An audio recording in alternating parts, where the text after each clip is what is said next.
request Raju sir to start with the basic requirements for the wet lab.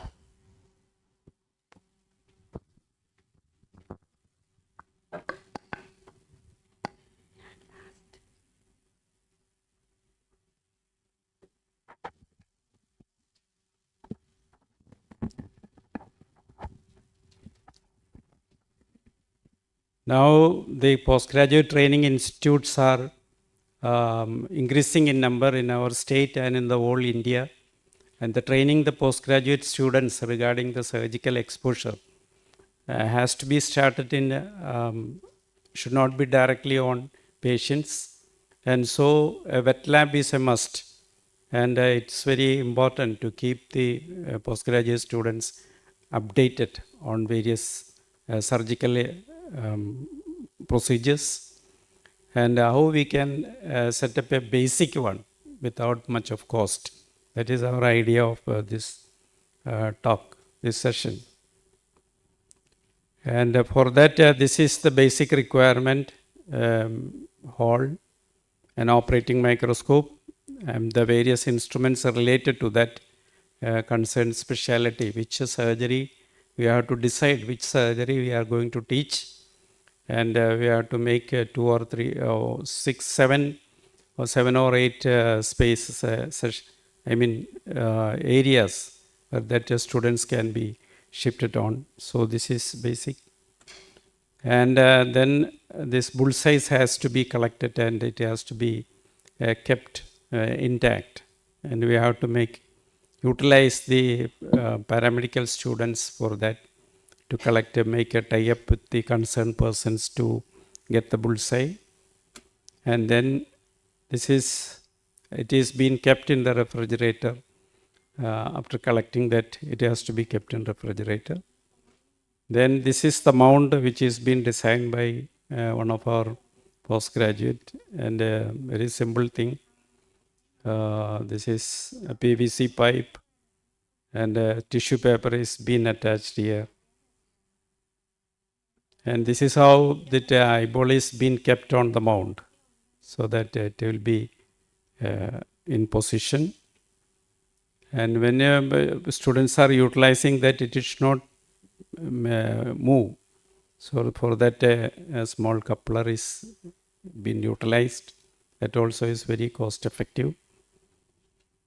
And then sclerocorneal tunnel you can make, whatever you can make. You have to decide which are the stations to be created. And of course, this after each surgery, you can just save the instruments and then keep it aside so that it can be utilized for this sort of sessions.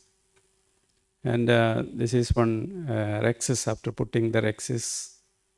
So we should have the equipments for putting the rexis, like the needle and visco and blue rex to stain the anterior capsule. Only this thing is we have to purchase these two. This is your reuse. And then the different techniques can be taught. The injection of the dye into the anterior chamber. And then that's about SICS and FACO.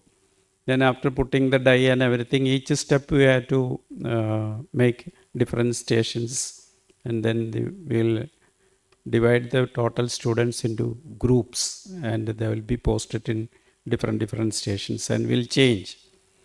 That's how we do that. This is a model of eye, and this is nothing but the extraocular muscles position ribbon that sponge is used to make this model.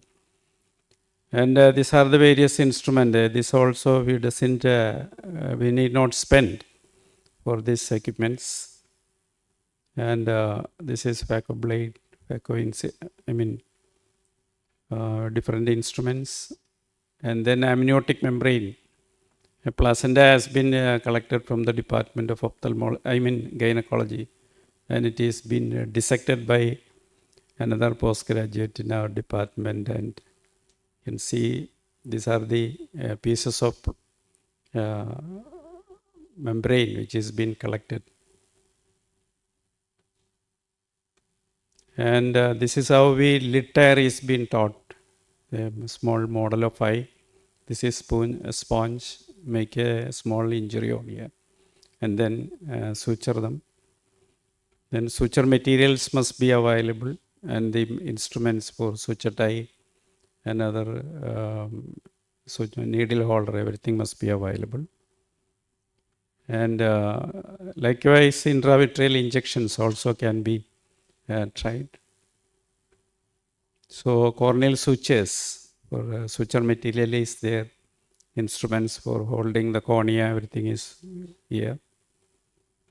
And so in conclusion, these are the various requirements: an operating microscope, bullseye, refrigerator, distilled water, unsterile gloves, source of water supply, electric source, PVC pipe, coupler, surgical equipments, model of eyeball, placenta, and sutures.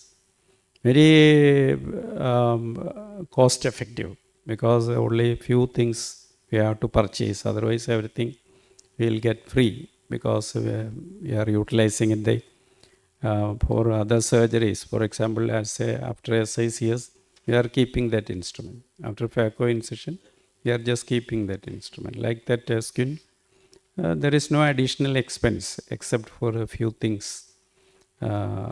So this is how we have practiced in our medical college, and this is how we have to set up so that the students will get benefited out of that. So they are getting training out of that. So they need not spend much money on that. That is the main idea. Giving so much money for the training is difficult. So I am concluding. Thank you.